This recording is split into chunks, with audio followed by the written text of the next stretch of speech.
Good afternoon. Unconditional Love 18.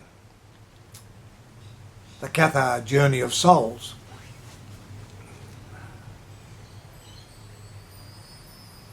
At this very moment, right across the Middle East, there are countries in turmoil, rebellion, and revolution.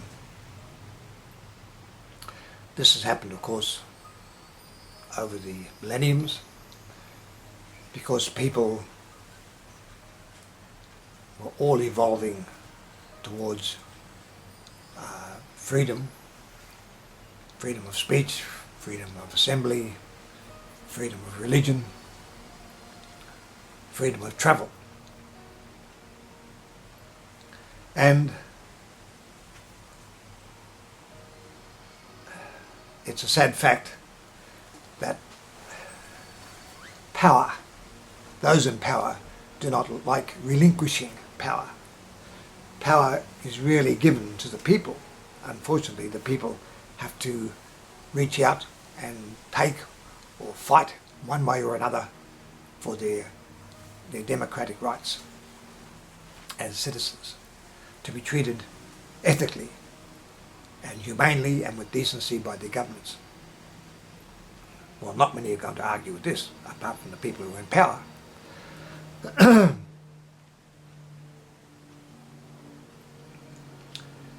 Gnosticism, Catharism, are also revolution. It's a rebellion of the spirit. For those medieval Cathars, they weren't born Cathars. Virtually everybody who became a Cathar in France, Spain, Germany, Italy, they were once a normal, well, it was only one religion at the time. They were a Catholic religion, so they were all Catholics. So they rebelled is one word. I like to use the word transcended. They evolved to a higher spiritual, mystical state. But to do that, to step outside one's, doesn't matter with this, one's country, culture, or religion, you're stepping into the void, you're stepping into the unknown. And this takes some daring, some courage, it takes guts. But for those who do step on this journey, and not just that journey, I mean, people who take up,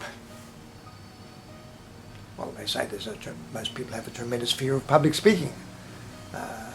Those who take that step to join Probus or to join Toastmasters or some particular group that helps you and trains you and supports you in learning to speak in public, well, the rewards are great indeed. It's quite amazing. The other thing, and it really,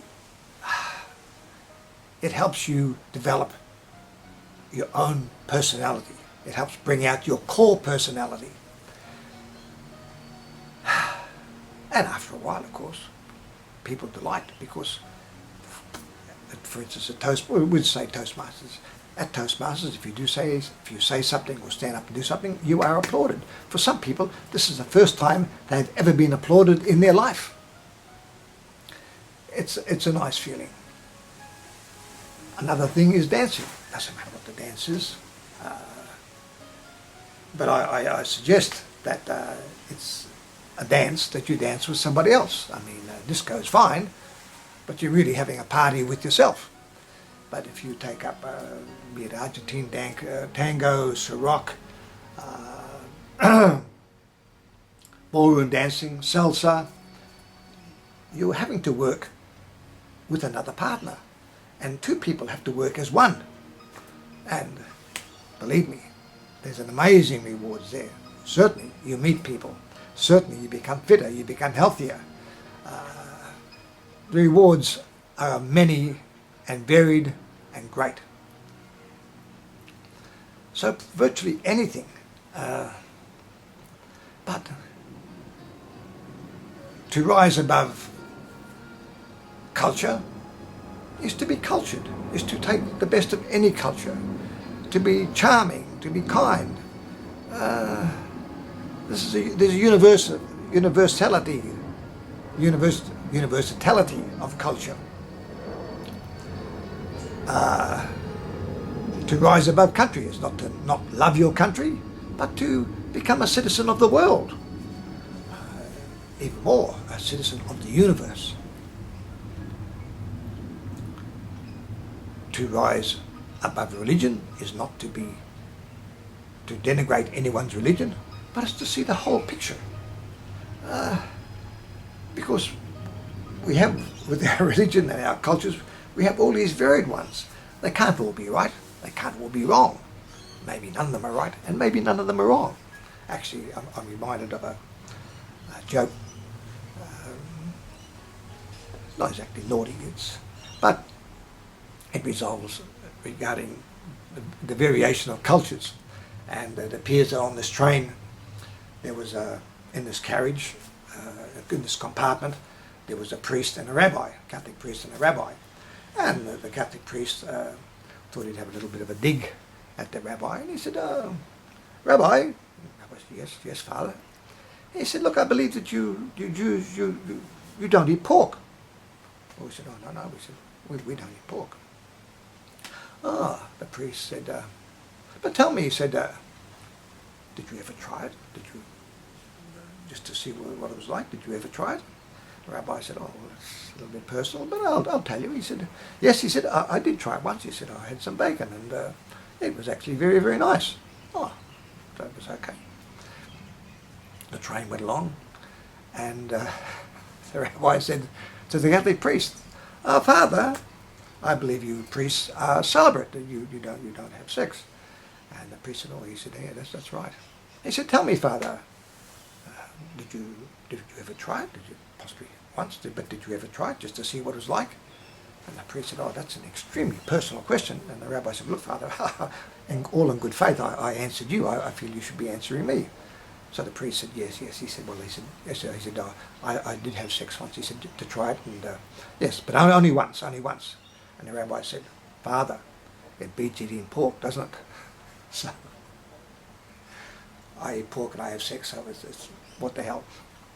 But it's just a joke to show the incongruity, what's ridiculous in one culture is not necessarily ridiculous in another culture.